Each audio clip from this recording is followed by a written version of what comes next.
What did we do yesterday? We were just talking about the SOQL queries. Recording in and progress. SOSL queries also. I just want to share my screen and I want you guys to help me out to write down a parent to child query.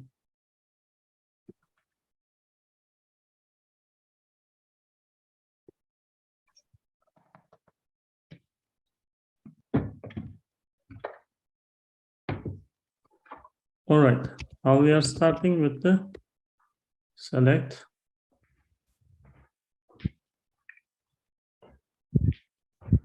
ID.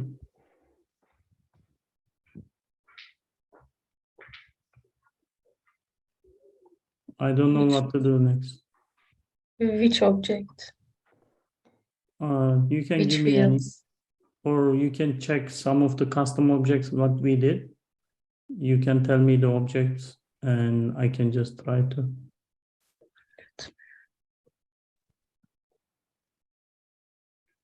Custom object, right? Yeah, let me check the position. And We have employee job application, employment website, position. which one you would like to use? We can do employment website. In between employment website and I think job posting. okay, let's see the relationship here.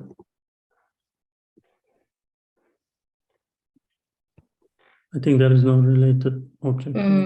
Yes. I believe position has something. Maybe.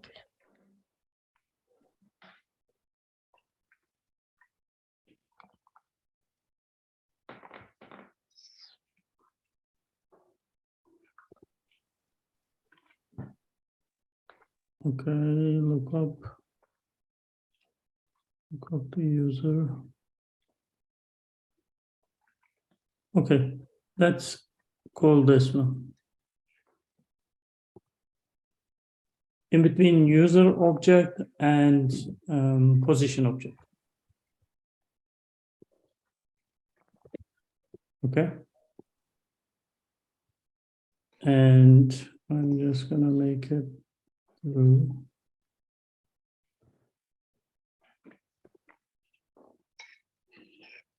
So if we are writing down parent to child, Yes. select ID from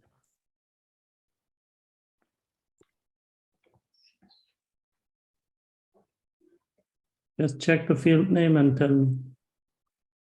After the from, it should be user because we are calling from parent to child, right? Correct. If we can see the position.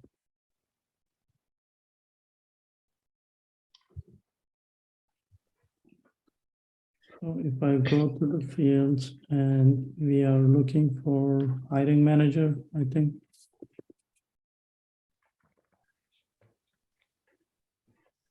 Okay, so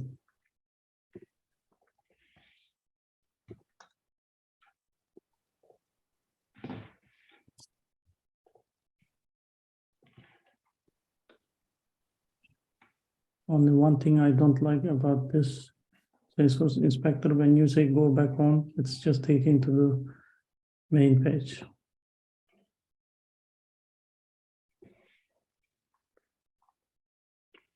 Okay, select ID, say from user.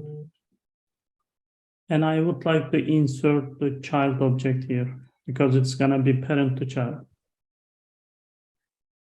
Comma, parenthesis, another subquery, select ID, hiring manager.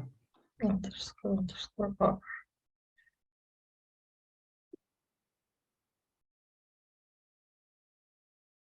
from. What do I need to write here? Position.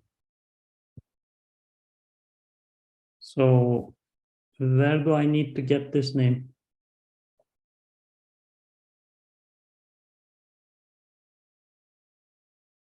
Hmm.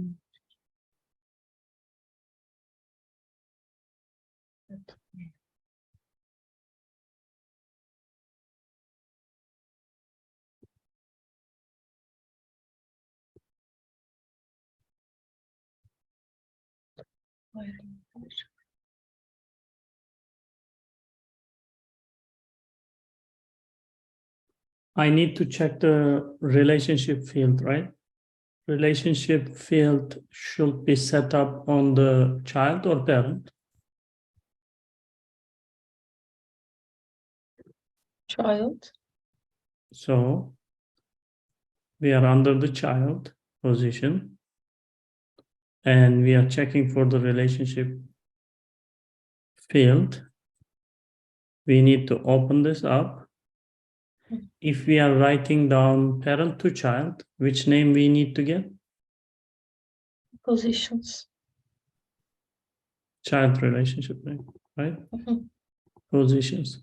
And then how do I need to decide if I need to put underscore R or just leave it like that?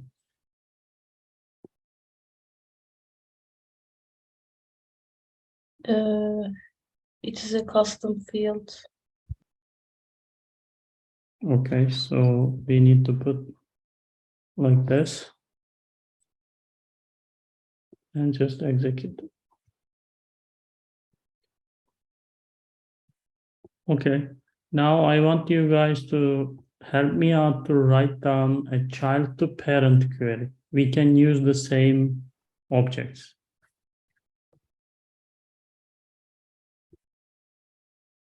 Select ID from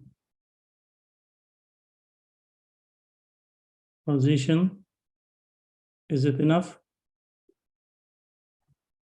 Or I need to put my underscore C here. This is my child object, right? To go to the parent, I need to put comma and get the name. From where? From the same field, which is providing the relationship right here. But this time, instead of child relationship name, I need to get the field name.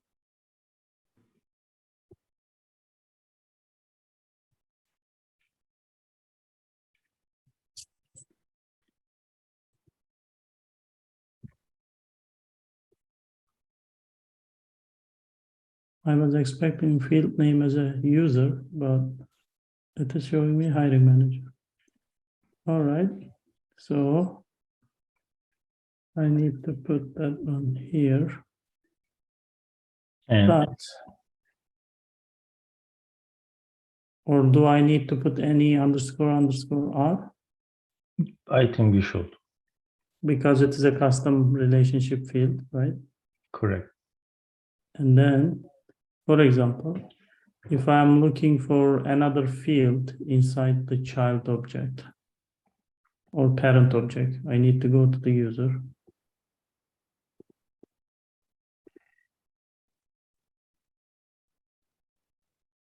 And I would like to get the like community nickname or company name.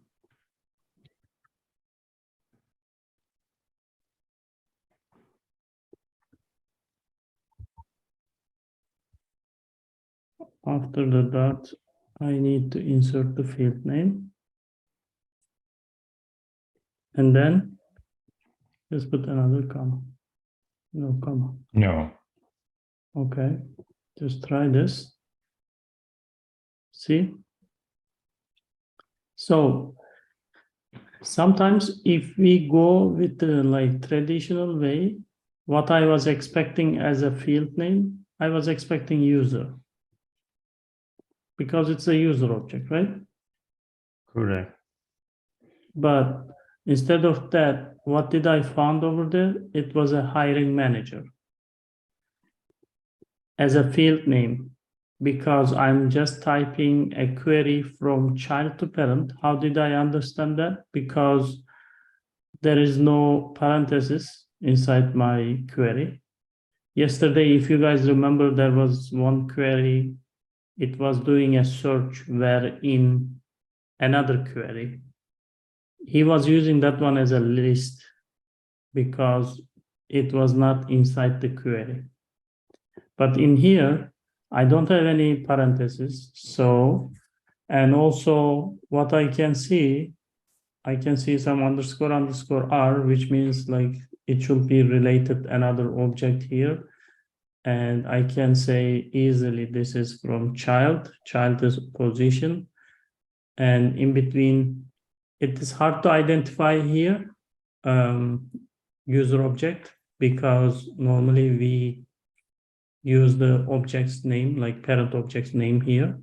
But in this case, it is just saying like hiring manager. And then we put underscore R just because that field is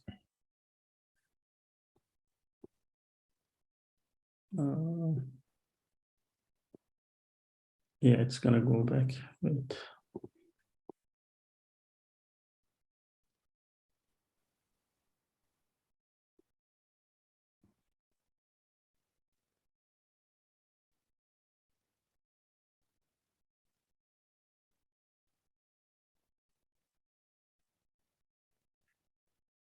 What is that right here? Because of this is custom field, we put underscore R after the hiring manager. And does my query works here? Yes, it works. It's gonna come through with the practice, more practice, and it's gonna happen. No need to worry. Can we do one SOSL example, maybe? Yeah, I think we didn't do any. I think we did only one or something. Yeah. Like if you just go to the query editor and if you just like clean everything, you are gonna see the structure of both of them. So what it says, find something in all fields, returning blah, blah, blah. So I can just type find, and I can search for the text because we said we are searching the text, right? So we can say like test where, like in Account. all fields, not account. Hmm. Then we can say returning. Then we should mention the object and the field name. Account, Name. inside the parentheses, name. And we can just search it.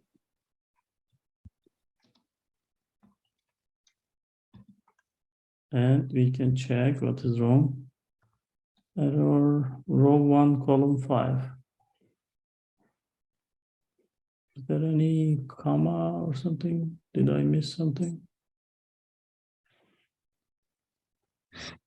In all fields, returning. This one Would should be be like an error bracket.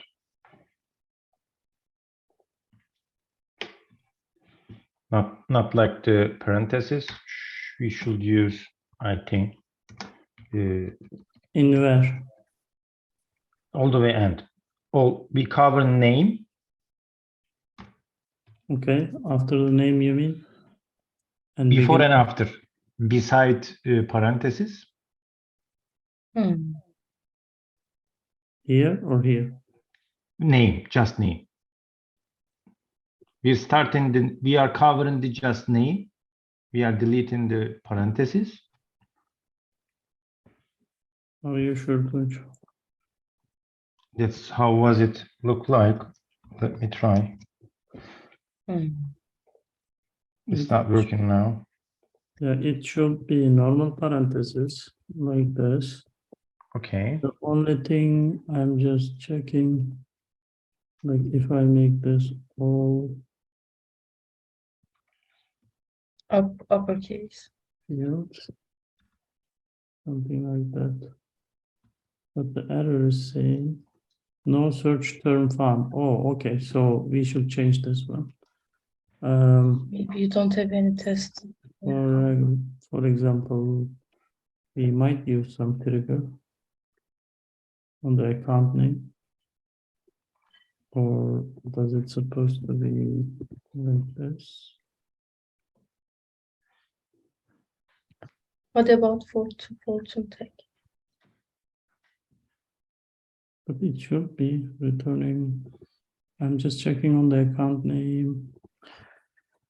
Let me make it larger.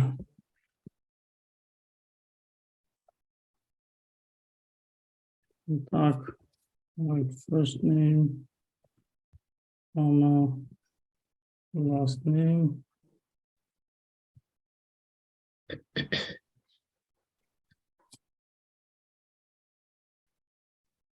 Yes, let me make it.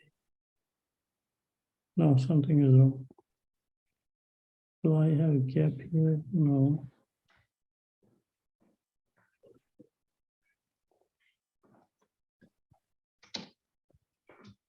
All fields. Returning account. Inside the account name we are searching. Contact.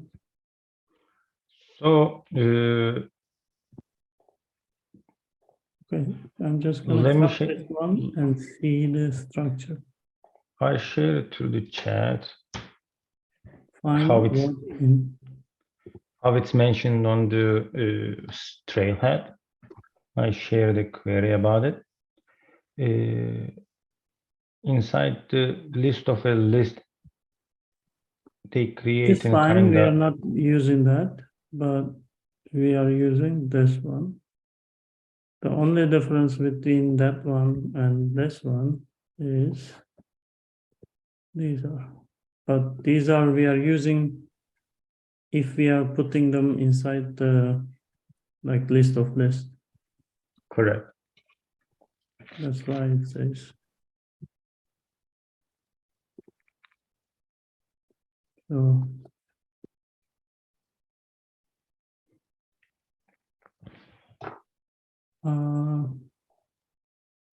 SFTC they search, but I can just search something alpha or fortune, something like that. I found something else. Sharing Okay, to what's the that chat. That's the newer one. That's starting with a find, but between curly braces, type in what we're looking for, then in all fields return in, and mentioning the account name, contact places. Oh, That should be what we're looking for. okay, let's see. It worked. Using the Sounds curly good. parentheses for this, for example. Mm. Yes. But I'm just wondering, it was working with the single quote also.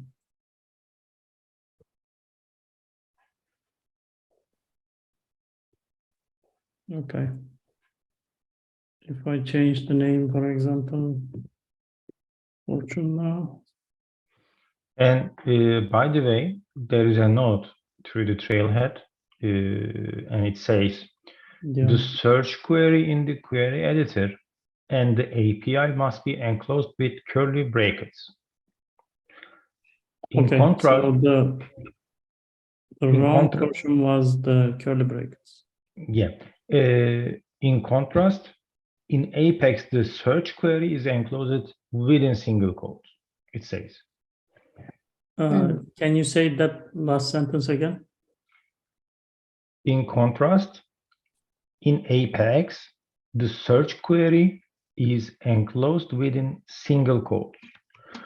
I'm taking this screenshot that Oh, no. okay. Which means like, for example, you send something on the chat, right?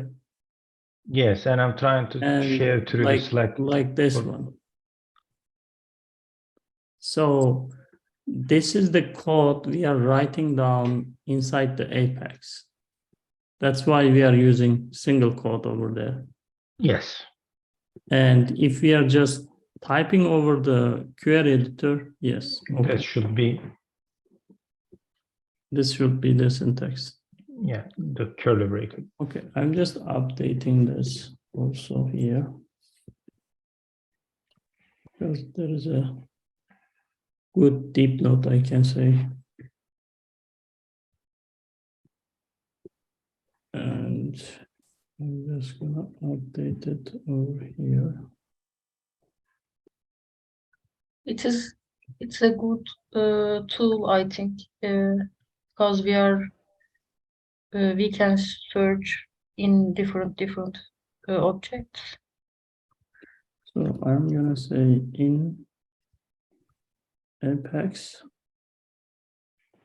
this is the syntax.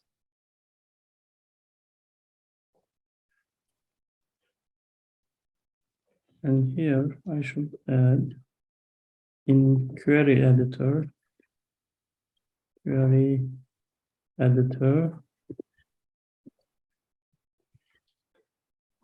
this is the syntax.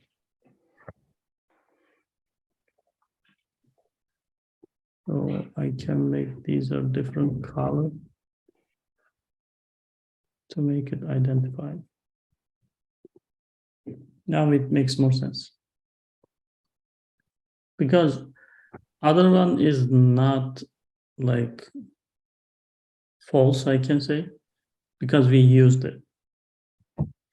Maybe there's an update Yeah. inside. the No, system. that's not about the update. It is just about like where you are using it. Hmm. All right. So let's continue.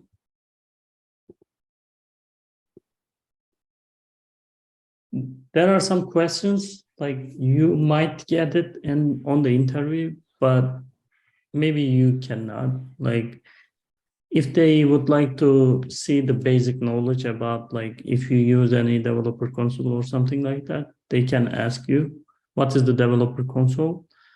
Like just think about what you are gonna be able to do on the developer console. So we are just typing our codes, right?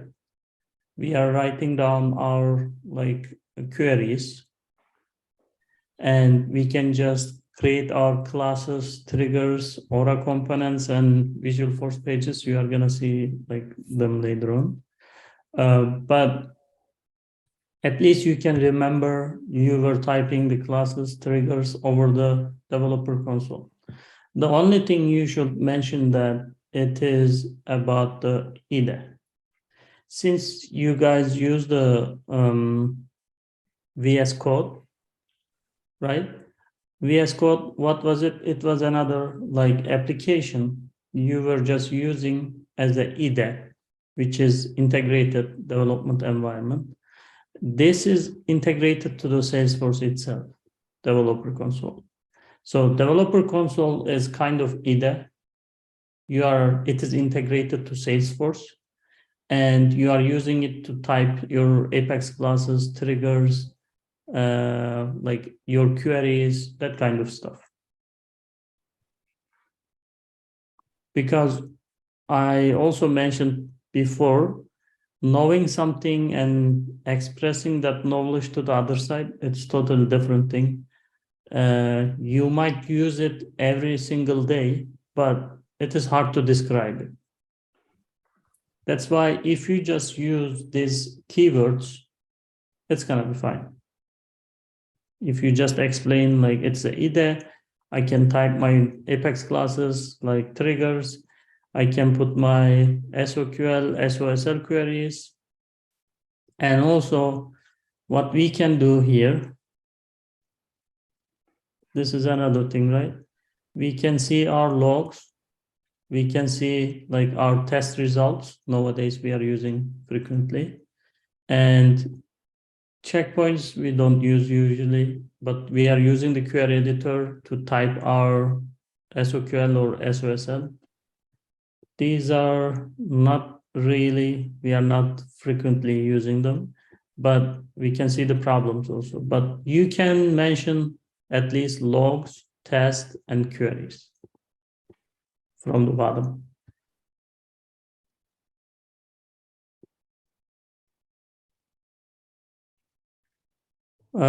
Any question on this?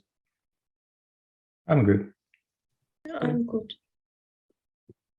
Okay. And we can continue from there.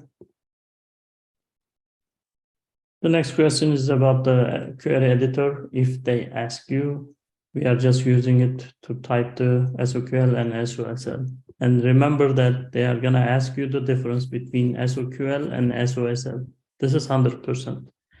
If they go through and ask some questions about the Apex, this is going to show up. What was the difference?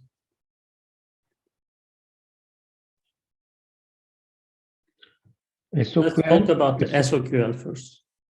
SOQL, it's a What is the definition?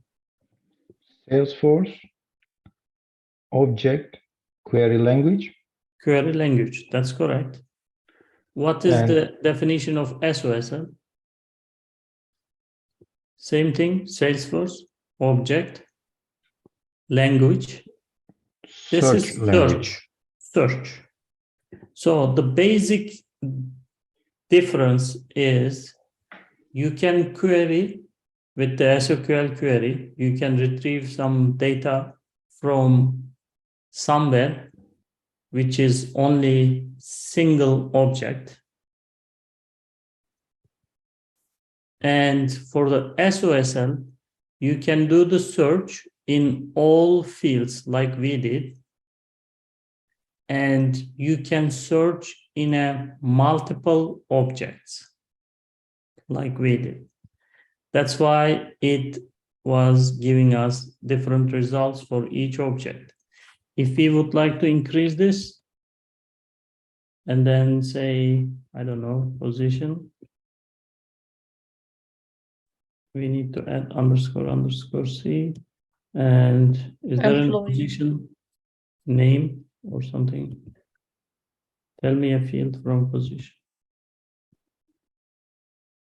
The job level.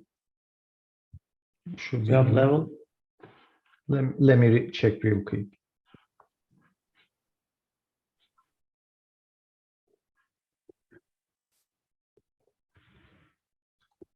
I can say. Position So we can call Position name, yeah, I can just Yeah. put it in. min pay, max pay, status. Okay, let me try this. So I got 6 from the position name. So we can increase the number of the object. This is SOSL, right? So we can increase the number. It can be like more than one object. But for the SQL, what we did, it is just retrieving the data from single object. This is a huge difference between these two. This is a text search language. We are just searching text inside the like multiple objects. This one we are querying only one, or querying from only one object. Both of them we are using the query editor to run, right? Correct. Is there any other difference? Do you guys remember?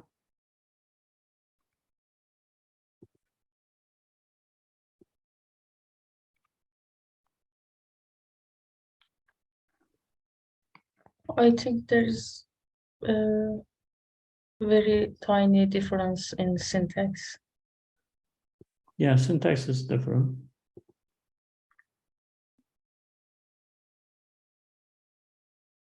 That's all. If you just say this much, it's gonna be enough. And you should remember the syntax. After this point, we are not gonna forget this, I'm sure. And then we talk about the query editor. Anonymous window. This is one of the other tool we are using every day, but it is hard to define it. That's why, like, when you hear about that, just try to remember what do you guys do with that. We are executing our Apex code without creating any class. Think about like this. If we are trying to create or do some DML operations, say insert, we are trying to insert bulk records, maybe 100 of them. We are just running a for loop, and inside the for loop, we are saying that if this condition is true, just create and insert all this list. Then what's happening?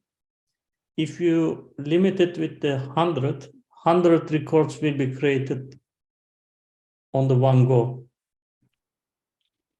Did you create any like class to do this? No. So the most important part, you can just remember, without creating any class, you can execute some Apex codes. At the same time, if we come here and just go to the anonymous windows, we have two options, right? We can say execute. In that way, we can execute all the code together. Or we can just highlight some of them. We can just run only highlighted portion.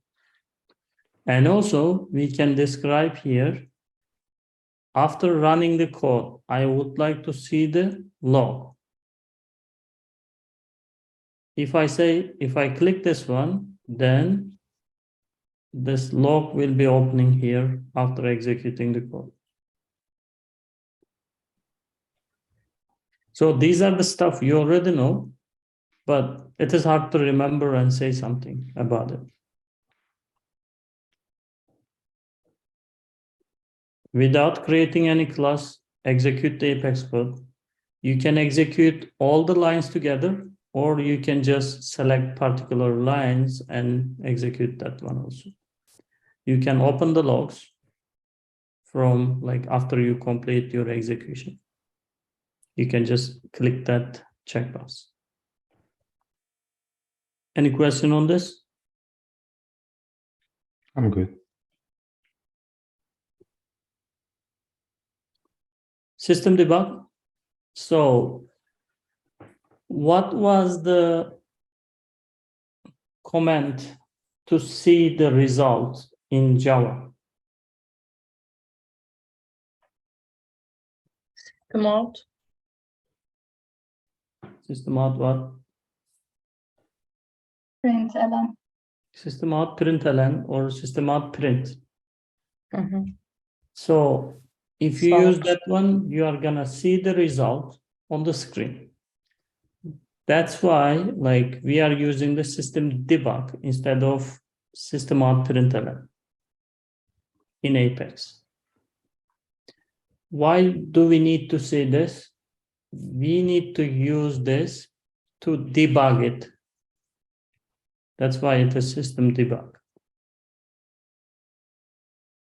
The only thing we are just inserting inside the single quote, whatever we would like to say, we can say it.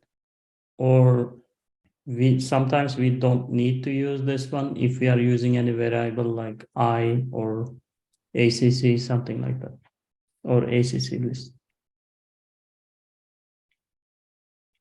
Any question on this?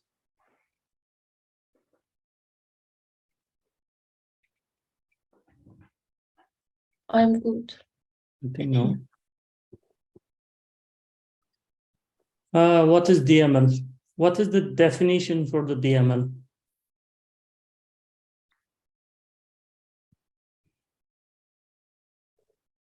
Data manipulation. Data manipulation language.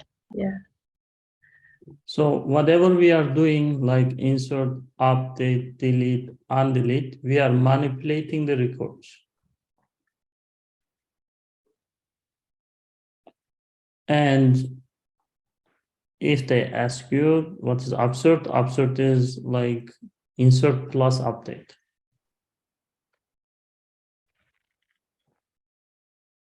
We mentioned about this DML operations a lot. So do you guys have any question on this?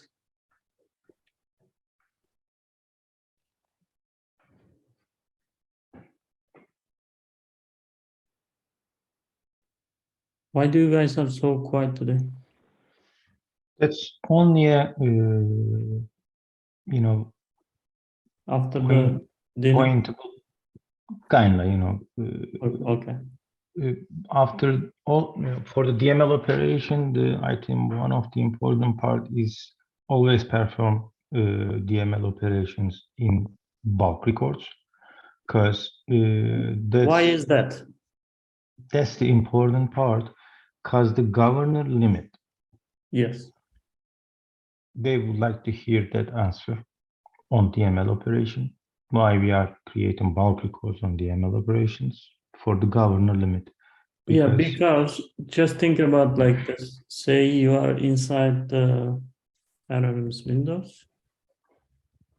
Since I don't have here, but say it is just saying insert ACC instead of ACC list. Next time it is saying insert ACC1, insert ACC2, 3, 4. Each and every one of these DML operations are Apex transactions, right?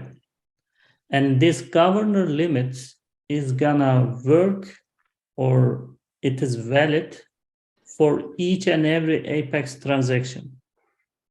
That's why, like, if we are doing the same DML operation, if we are doing the same manipulation, we can do it under one transaction. That is the point. If we apply it under the one transaction, then if it is under the governor limits, we are fine. We don't need to worry about it. But otherwise, each and every transaction, like it is gonna check if it is in the governor limits or not.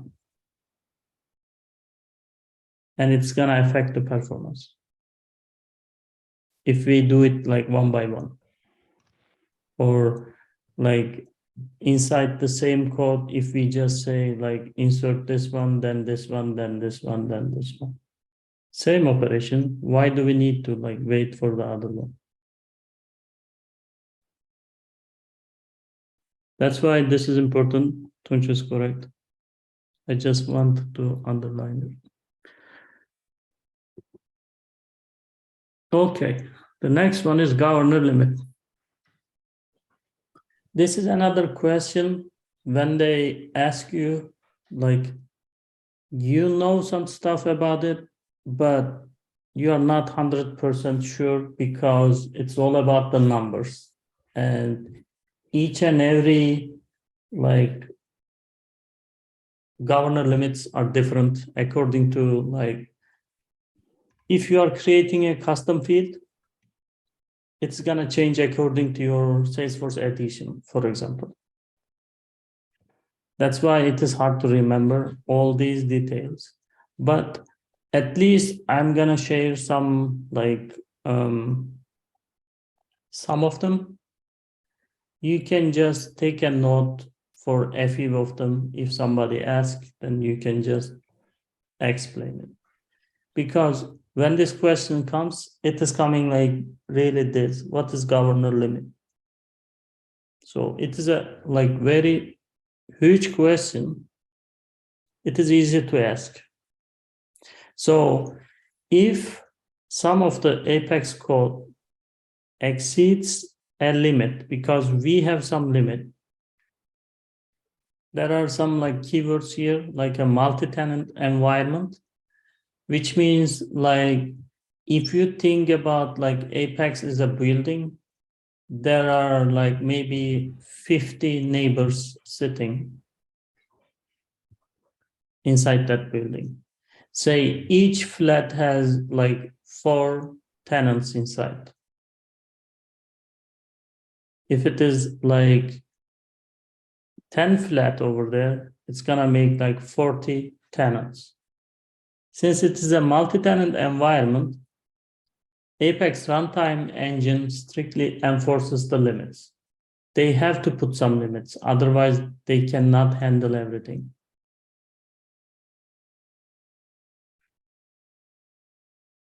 That's why Apex code or process, like it should stay in this limit. If they exceed this limit, then it is gonna throw a runtime exception error. And if you remember, sometimes if we have a doubt about our code, we can just put them inside the try catch block to handle it. This runtime exception error cannot be handled. That's why like they are forcing to stay in the governor limit.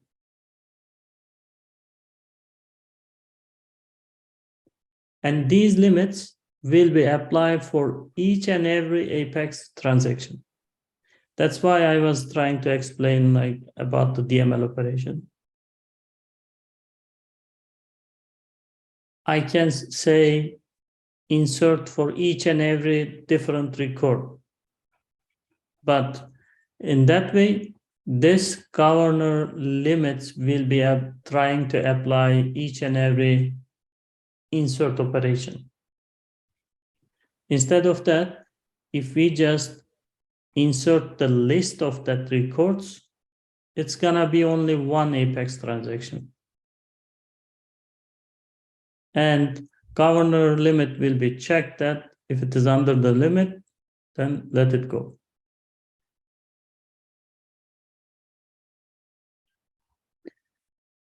For the batch Apex or batch classes, you guys are gonna see the batch classes, I believe, after the test classes.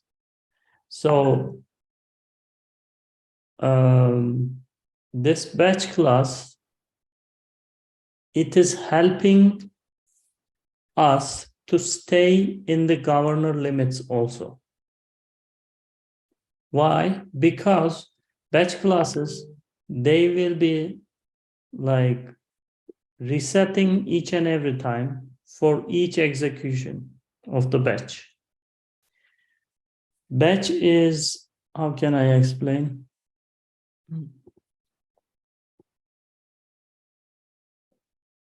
Okay, so say there is one batch here.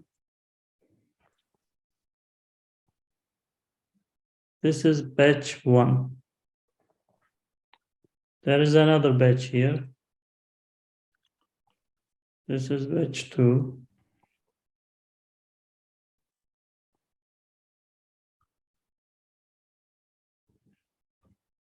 Batch 3. And it goes so on. I can see Abrunil is drawing something also. So what are these batches? Like instead of one by one records, you are just grouping the records. Say, normally, I believe as a default, each and every batch, they have like minimum or maximum 200 records inside. So when you do it like with the batches, when your first batch runs and pass, your 200 record will be inserted if it is a insert operation. You can change these limits according to the operation, whatever you are doing. And for example, you can use this batching during the data loader also. You can limit the data, like you can, on the first insert, you can say 10,000 records together. If you have 100,000 records, it is gonna take the first 10,000 in the first batch.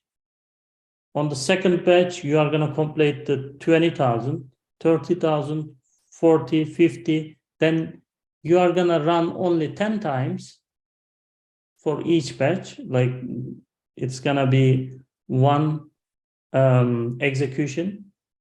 So in total, you have 10 execution and you are gonna insert 100,000 records.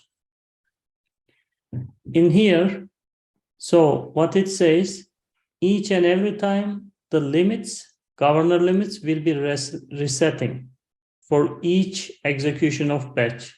So when this one pass, the governor limit will check only this one. And if it is under the governor limit, then this is gonna pass and it is gonna check the other one. Does it make sense? That's why like batch classes will be helping you out to stay inside the governor limits.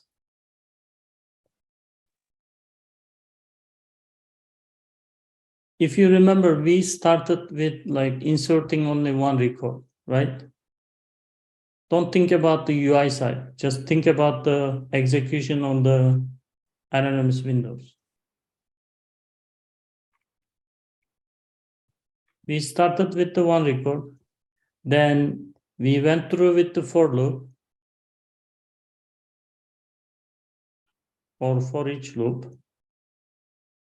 After then, we, instead of like doing manually, we just use the triggers.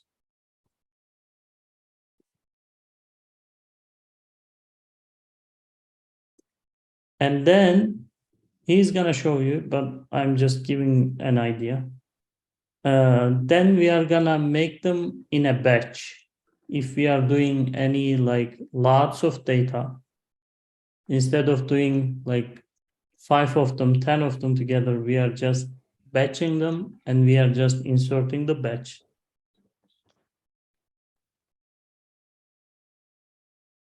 Any question here? No. Okay. So let me give you a couple examples. We talk about synchronize and asynchronized previously, right? What was the asynchronized?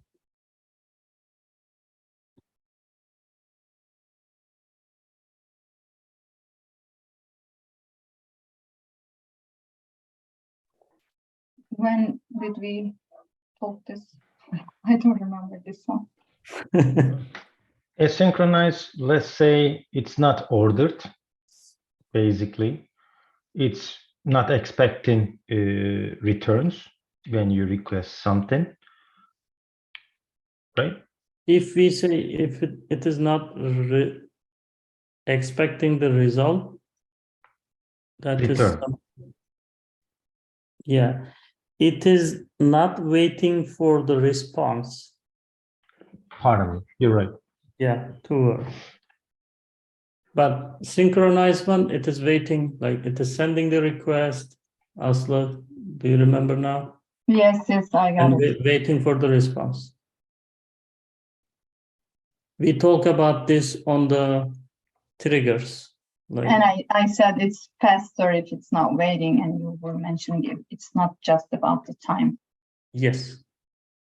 So if we are querying, say like we are doing the SQL queries, the limit for the synchronize, it is 100. But for the asynchronous, it is 200. According to this knowledge, like, think about the batch classes, which we just talked about. Do you think it is synchronized or asynchronized?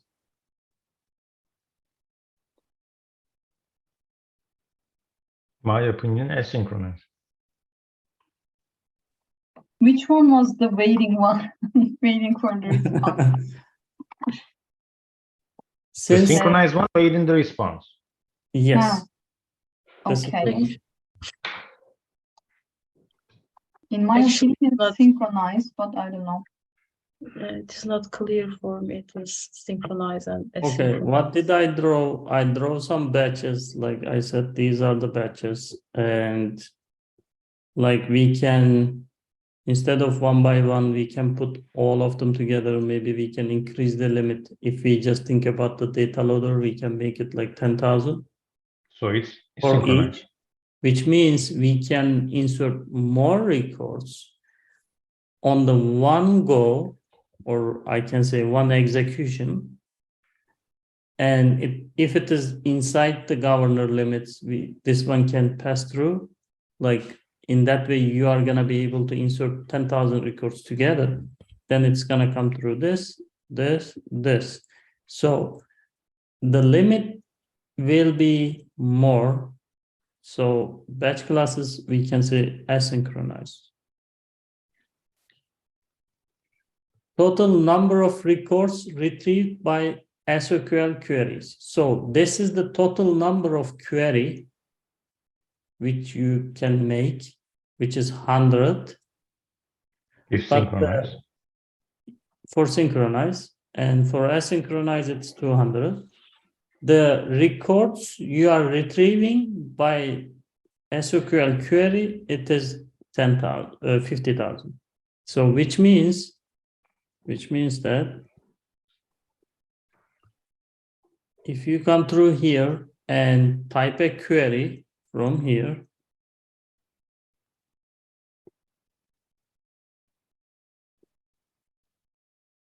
when you type, you are getting some result here, right? It is like saying total 65, 55, or whatever. This result can go up to 50,000 if you have that much record in your org.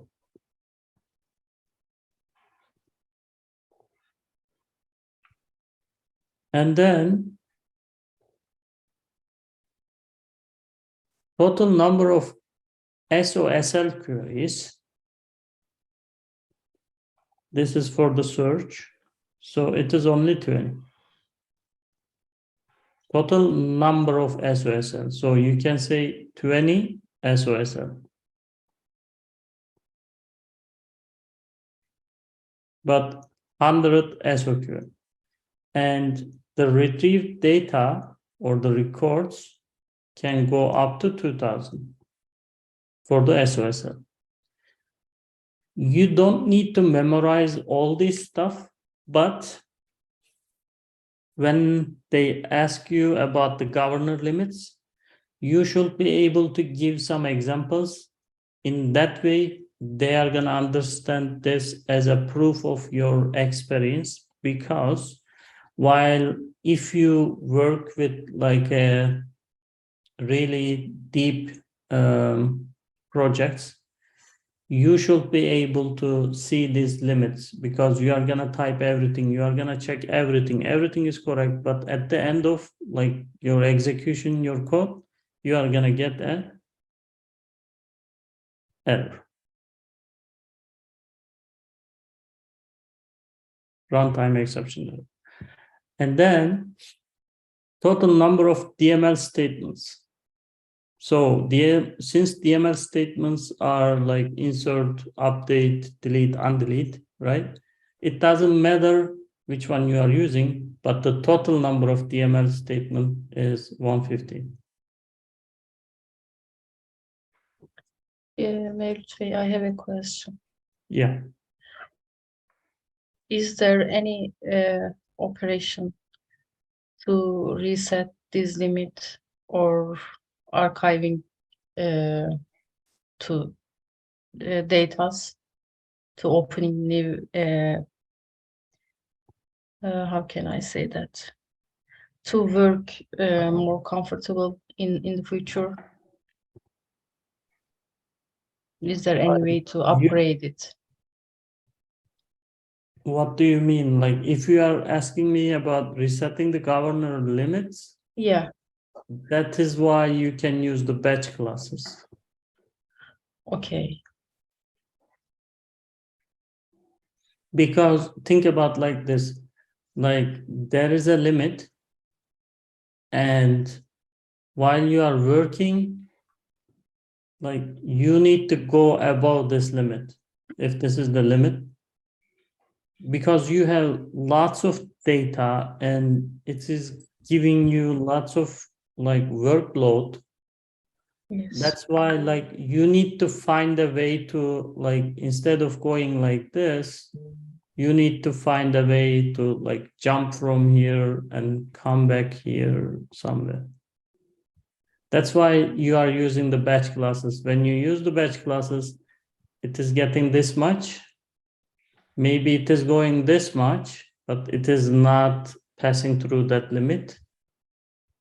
But you are just making, like, staying under the limits. And then when you come back here, as a result, you have this much records, and you didn't like apply lots of workload here.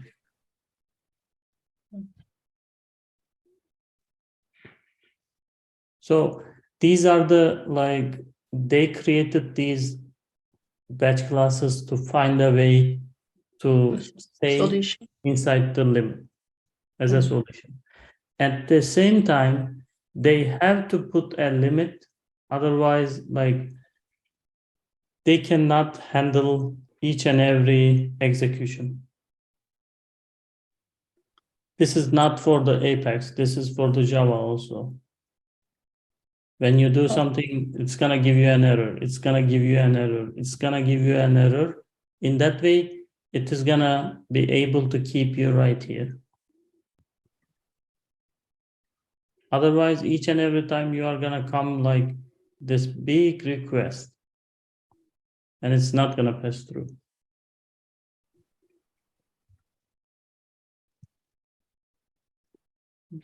Does it make sense a little bit? Yes, yeah. I was thinking about the governor limit is same for all countries. Yeah, this is same for each and every Salesforce user. So it is about like the Salesforce. Salesforce Yeah, system, It's I not- understand. yeah, it's not about the countries. I think you were thinking about governments because Yeah, that is something different.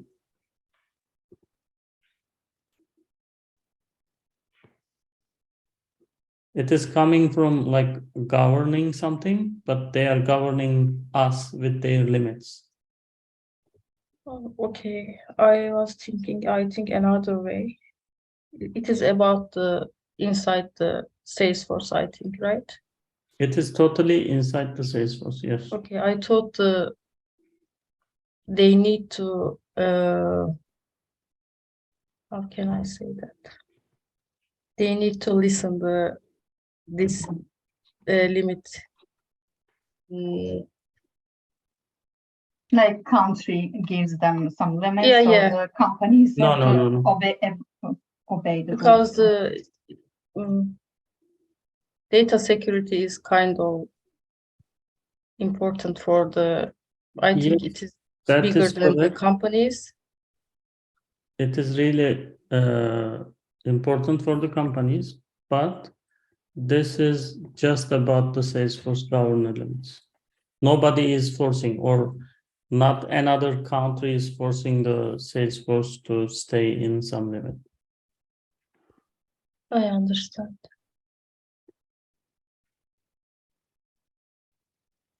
And you are gonna see some like callouts here, HTTP request and web service callouts. Sanjay is gonna mention these are later on. This is something I'm not quite comfortable about this. That's why I'm not gonna mention it, but at least you can just get an example. You can say total 100 SQL queries for the synchronized classes or synchronized limit.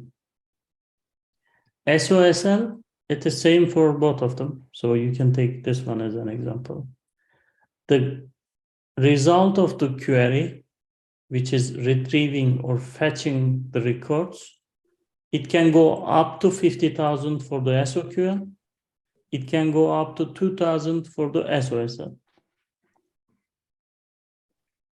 At least you can give like these limits, because when you are using these are like while you are typing a code, you are using the SOQL queries inside the developer console on the query editor, whatever. But you are using this stuff while you are writing a code and DML operations also. So when you mention these kind of stuff, it means like you have some experience while you are working. That's why you are already known these kind of governor limits. And there are more. It's about like the CPU time, like on the Salesforce servers. Like synchronized limit is 10,000 millisecond. The batch classes think about like 60,000 milliseconds. So they need to take care of their server also. Maximum number of methods with the feature annotation allowed per Apex invocation, it is 50. So there is a feature method. Inside that feature method, like you learn the is test annotation, right? I didn't write down that, I think. Just give me a second. You have this is test annotation, right? Later on, you are gonna see the feature annotation here. When you make it feature, you are gonna describe when your trigger will be work or your Apex code will run.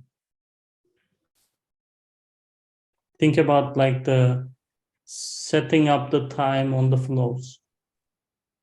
A schedule trigger flows. Yeah, kind of. It's not about testing, right? The feature one. No, it's not about testing. Okay. And also heap size, this is also important. Like while you are doing any synchronize, it is limit is 6 megabyte, and this one is like 12 megabyte. It's double. You don't need to know all the like examples, as I said before, but just a couple of examples, take a note and know them. For example, custom fields if you are creating under the professional edition.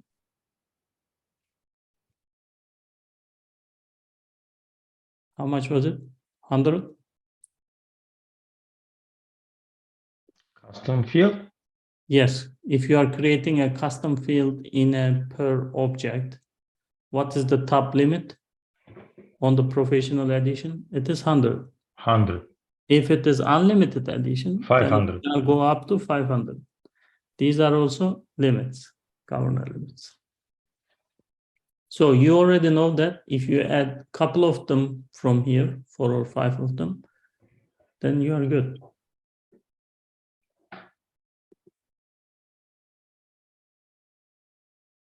Database class.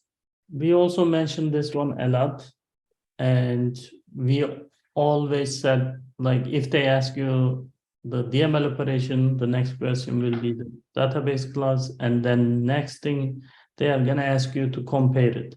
Or directly, they are gonna ask you what is the difference between database class and DML operation.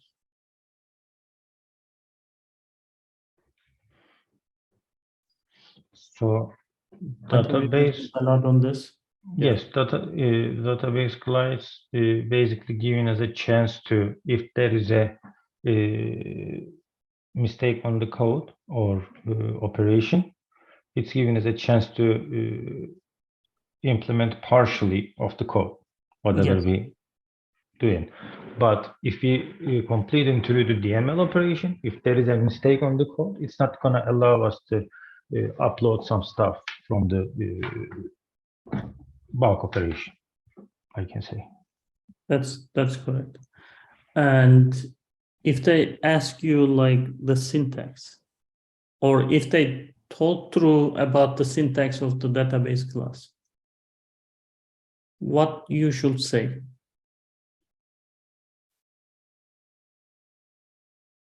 Because there was something, if you make it, there was a Boolean value. It was a same result, right? So on the database class, we should mention it's false because it's come true on default. We should mention it false to proper. No, that is something different. You are going through the recursion. But first, when you say false, that was correct. We are just talking about the database classes. Okay. Because what we said, if the value, the Boolean value is true, there is no difference between database class and DML operations. Okay, you're right.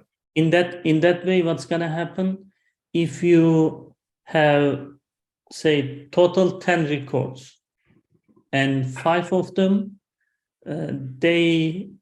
you forget to put the required fields values, so they are gonna give an error normally.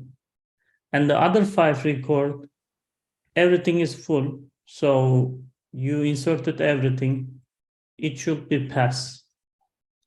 If you run with the database class with the false, then it is gonna work and it's gonna execute partially.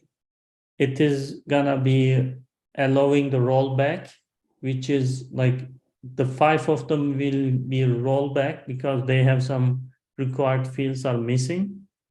The other 5 will continue, so they are gonna pass. But if you make the database class with the true value, true parameter inside the parentheses, if you make that parameter true, there is no difference between like DML insert or database.insert, which means 10 of them will be failed just because of 5 of them. So let me show you the syntax. In that way, it's gonna make more sense. We are talking about this false. And Aslı was mentioning that save result. Yes, that's correct. Database.save result, you can just say anything here. Then we are just putting array equal to database.insert, which is like an operation. And then whatever the list, you are putting record list. Then you are saying false here. So it is giving like an option for the all or none parameter, they call it, but no need to mention this. Maybe it's gonna confuse you. You should 100% mention this partially operation, partially succeed. It's gonna give us partially succeed option. That's good. And also inside the parameter, we should mention false. In that way, our successful records will be committed, which means they are gonna pass.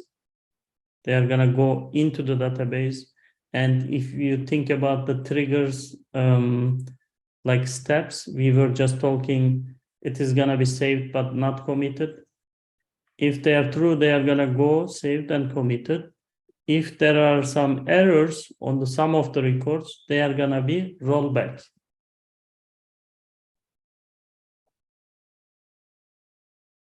No exceptions are thrown in the partial success option. So that is the whole purpose of using the database class. Otherwise, if you use the DML operation with 10 records, 5 of them are missing the required field, you are gonna get an exception error. This feature is not available with the DML statements. That's why we are just mentioning the difference. Database methods return result objects containing success or failure information of each record. This is just repeating itself. The important portion, partially success, this one should be false, and you should be able to write down this. Database.say result, say something, result inside the array equal to database.insert list, comma, false, false, false. And don't confuse about the false and true on the recursion. If you remember, as a default, that value was true on the recursion. And to break the recursion, you should assign the false value. That is totally different. This is what we did. So DML statements, if you want to throw error through the Apex exception and handle them with the try and catch block. We are using this one for the DML operations because we know 5 of them are missing the required field, right? That's why we are using try and catch block to catch them. Database methods, if you want to allow the partial success, same thing, of a bulk operation. In this way, records will be committed and errors will be come back, return back. They call it rollback. Database methods can also throw exceptions similar to the DML statements, but it's not giving you the details, so you don't need to. We already talked about the differences. I think that is it. Oh, exception. What is an exception in Salesforce? What's the exception in Apex? This question comes through like this. Exception is a runtime error.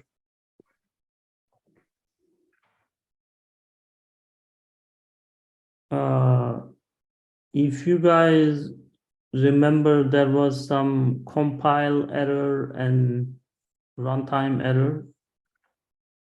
Sometimes I'm still confusing about between two, but exception is the runtime error.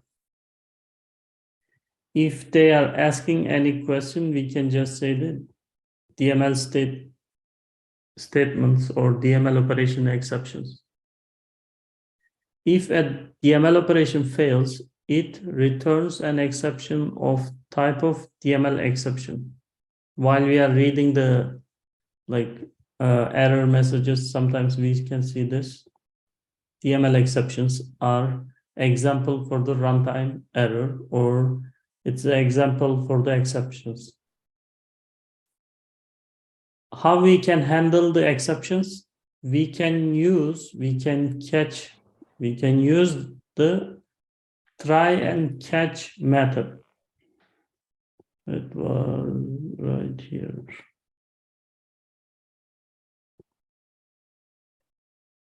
.44. Okay.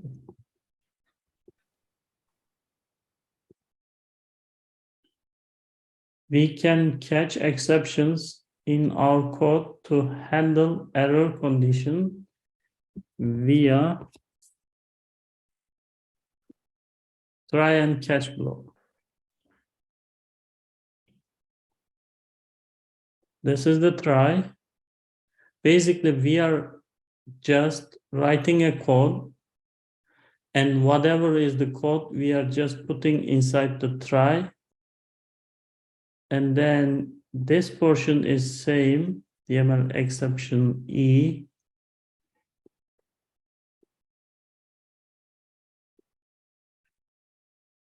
Then we are typing the what we would like to see as a error message. A DML exception has occurred. And if you remember, this one was same also. So this is another thing as a code you need to memorize. I'm just emphasizing these are, in that way you guys can just create a list of codes you need to know.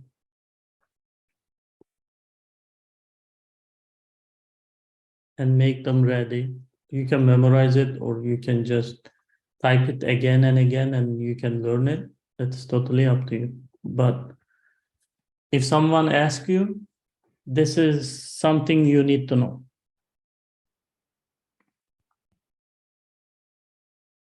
Normally, think about like this with the DML operations.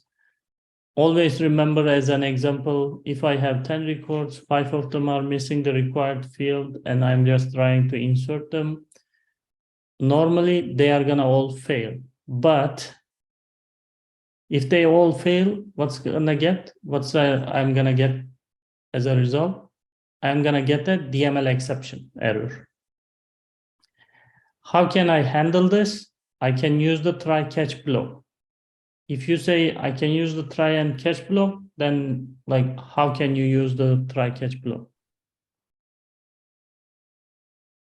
And this is the syntax for it. Was it a lot? I'm good, but I need to, study on it. Yeah, like you need to check the examples, what we did as a try catch block example. You are gonna see the same thing. This is nothing, just writing down the system debug, but you should mention this part. E.get message, because you said DML exception E here. And you are just typing your code inside this try. Then you are just catching.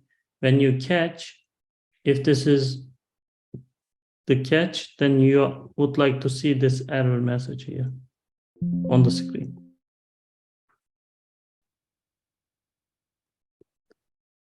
I think that is all. It is just a debug log. So what we are doing after executing our code, we are just checking the logs.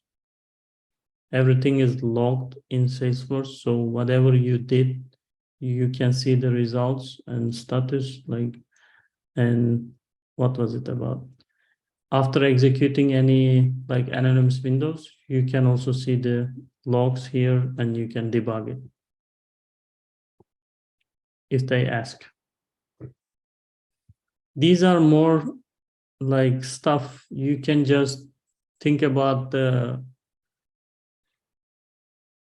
developer console and where was it, and you can just think about what you were doing with the debugging the log, and you can remember and you can say something. But this is the thing, like you should be ready for it. And that was all for today. So do you guys have any question? Thank you. In that way, we completed the Apex. We completed the triggers about the developer portion. So we are going to continue with the test classes. Okay. And on the test classes, there are more details And when we talk about that theoretical details, it's gonna make more sense what you guys are doing right now as a test class.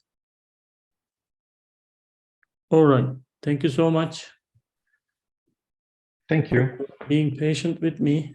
I'm Thank gonna see you. you guys within a couple of minutes with Sanjay's lesson. All right.